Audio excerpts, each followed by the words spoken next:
Hi friends, welcome to Fairy's Home Food. இன்னைக்கு வந்து டேஸ்டியான சுவையான கேரளா ஸ்டைல் மட்டன் கறி எப்படி செய்யலாம்னு சொல்லி தரேன். இது ரொம்ப நல்லா டேஸ்டா இருக்குங்க. இது டிஃபரெண்டா இருக்கும். இதே மாதிரி நீங்களும் சமைச்சு பாருங்க. இது இட்லி, தோசை, சப்பாத்தி, பரோட்டா, இடியாப்பம், சாதம் எல்லாத்துக்குமே இது நல்லா இருக்கும். ஒயிட் ரைஸ்க்கு இன்னும் ரொம்ப நல்லா சூப்பராகவே இருக்கும். வாங்க வீடியோக்குள்ள போய் பார்க்கலாம். வீடியோக்குள்ள போய் பார்க்கறதுக்கு முன்னாடி நம்மளுடைய சேனலை சப்ஸ்கிரைப் பண்ணாதவங்க சப்ஸ்கிரைப் பண்ணிக்கோங்க. தேங்க்யூ. பாருங்க, நான் இன்னைக்கு வந்து 3/4 கிலோ மட்டன், 2 பெரிய வெங்காயம் கட் பண்ணி வச்சிருக்கேன். நீங்க சின்ன வெங்காயம் இருந்தால் சின்ன வெங்காயம் கூட போட்டுக்கலாம். 2 சின்ன தக்காளி போட்டிருக்கேன். ஒரு 3 பச்சை மிளகாய் சின்னதா இந்த மாதிரி பொடிச்சு வச்சுக்கோங்க, சின்னதா. அடுத்து கொத்தமல்லி 1 கப், கருவேப்பிலை 1 கப்பு. இப்போ இஞ்சி வந்து இஞ்சியும் பூண்டும் இந்த அளவுக்கு எடுத்துக்கோங்க. ஒரு முழு பூண்டு, ஒரு துண்டு இஞ்சி. இது தோல் நீக்கி நல்லா தோல் நீக்கிட்டு இப்படி நல்லா கொரன்னு தட்டி வச்சுக்கோங்க. மிக்சியில் போட்டு நல்லா நைஸாக அரைக்க வேண்டாம். இந்த மாதிரி கொரன்னு தட்டி வச்சுக்கோங்க இஞ்சி பூண்டை. பாருங்க இந்த மாதிரி. அடுத்து வந்து ஒரு மிக்சி ஜாரில் 1/2 டீஸ்பூன் மிளகு போட்டுக்கோங்க. உங்களுக்கு காரம் வேணும்னா 2 டீஸ்பூன் கூட போட்டுக்கலாம். 1/2 டீஸ்பூன் சோம்பு, அவ்வளோதான். இதை வந்து பொடிச்சிட்டு வந்துடலாம். 1/2 டீஸ்பூன் மிளகு, 1/2 டீஸ்பூன் சோம்பு, இதை பொடிச்சிட்டு வந்துடலாம். இஞ்சி பூண்டு வந்து இந்த மாதிரி கொரன்னு தட்டி வச்சுக்கோங்க. இப்போ வாங்க ஒரு குக்கர் வச்சுக்கலாம். குக்கரில் தான் இப்போ நான் பண்ண போகிறேன். குக்கரில் தேங்காய் எண்ணெய் போட்டுக்கோங்க. தேங்காய் எண்ணெய் வாசனை பிடிக்கலைன்னா நீங்கள் உங்கள் வீட்டுக்கு என்ன சமைக்கிறீங்களோ அந்த எண்ணெயை போட்டுக்கலாம். நான் இன்றைக்கி தேங்காய் எண்ணெய் போட்டிருக்கேன். எண்ணெய் சூடானதும் இந்த அளவுக்கு கொஞ்சோண்டு ஒரு பிஞ்ச் அளவுக்கு வெந்தயம் போட்டுக்கோங்க. ஒரு 3 ஏலக்காய் இந்த மாதிரி பிச்சு 3 ஏலக்காய் போட்டுக்கோங்க. பாருங்க, இப்போ எடுத்து வச்சிருக்கிற 2 வெங்காயம் போட்டுக்கலாம். வெங்காயம் நல்லா கோல்டன் ப்ரௌன் கலர்ல வர வரைக்கும் நல்லா வதக்கிக்கோங்க. பாருங்க, வெங்காயம் நல்லா வதக்கியாச்சு. அடிப்பிடிக்காம நல்லா வதக்கிக்கோங்க. இந்த கலரில் ப்ரௌன் கலரில் நல்லா வெங்காயம் வந்து கோல்டன் கலரில் வதங்கினதும்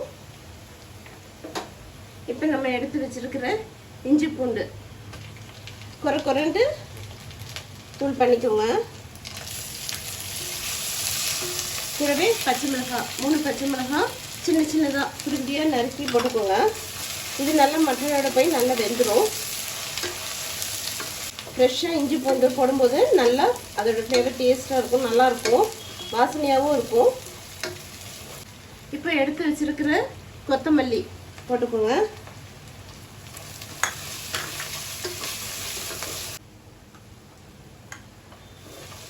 அடி பிடிக்காமல் கிளறி விட்டுக்கோங்க. இஞ்சி பூண்டு போடும்போது அடி பிடிக்கும்.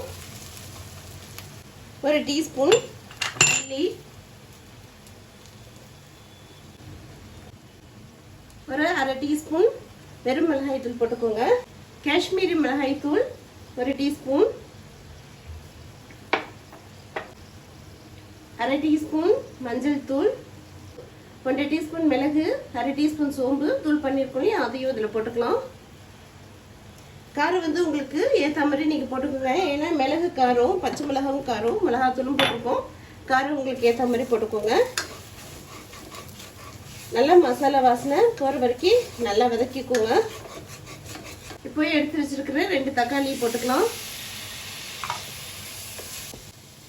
ஃப்ரெஷ்ஷான கருவேப்பிலையாக கொஞ்சம் போட்டுக்கோங்க. தக்காளி நல்லா சாஃப்டாகட்டும், அது வரைக்கும் ஒரு 2 மினிட்ஸ் அப்படியே நல்லா வதங்கட்டும்.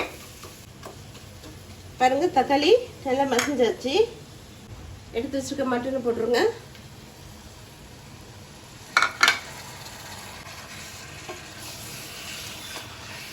நல்லா மிக்ஸ் பண்ணி விட்டுக்கோங்க. இப்போ கரையெல்லாம் செக் பண்ணிக்கோங்க. இப்போ மட்டன்லேயே தண்ணி விடும், அதனால் நல்லா வதக்கிட்டு அதுக்கப்புறம் நம்ம தண்ணி போடலாம்.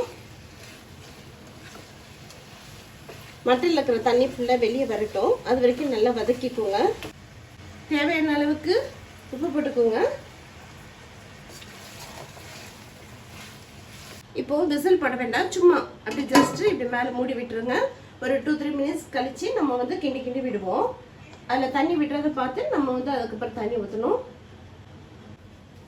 பாருங்க 2 மினிட்ஸ் ஆயிடுச்சு. எவ்வளோ தண்ணி விட்டுருக்கு மட்டனில்.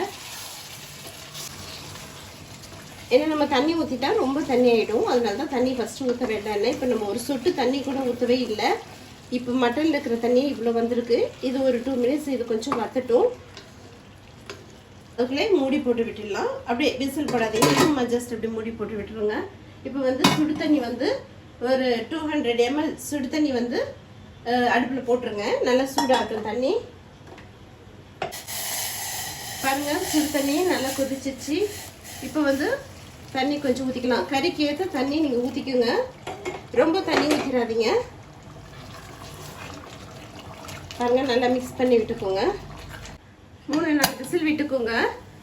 நீங்கள் வாங்கின மட்டனை பொறுத்து விசில் விட்டுக்குங்க. அதே மாதிரி உங்கள் வீட்டு குக்கரை பொறுத்து விசில் விட்டுக்குங்க. இப்போ நான் வந்து ஒரு 4 விசில் விட போகிறேன். 4 விசில் விட்டாச்சுங்க. இப்போ வெயிட் அடங்கியாச்சு. இப்போ ஓப்பன் பண்ணி பார்க்கலாம். லாஸ்ட்டில் கொஞ்சம் கருவேப்பிலை ஃப்ரெஷ்ஷாக போட்டுக்கலாம்.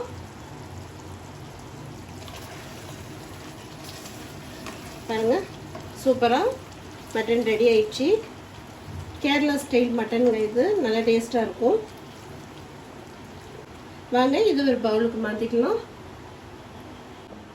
சூப்பரான டேஸ்டியான கேரளா ஸ்டைல் மட்டன் கறி ரெடி ஆயிடுச்சுங்க. நீங்களும் இதே மாதிரி சமைச்சு பாருங்க, சூப்பராக இருக்கும், டேஸ்ட்டாக இருக்கும். இது வெறும் ஒயிட் ரைஸ்க்கு போட்டு சாப்பிட்டா கூட இது நல்லா இருக்கும். வேற எதுவுமே நமக்கு தேவையில்லை. இது வந்து சூப்பராக சப்பாத்தி, பரோட்டா, இட்லி, தோசை எல்லாத்துக்குமே இது நல்லா செட் ஆகும். இதே மாதிரி நீங்கள் சமைச்சு பாருங்க. இந்த வீடியோ பிடிச்சிருந்ததுன்னா லைக் பண்ணுங்க, ஷேர் பண்ணுங்க, சப்ஸ்கிரைப் பண்ணுங்க. தேங்க்யூ ஃபார் வாட்சிங். பாய்.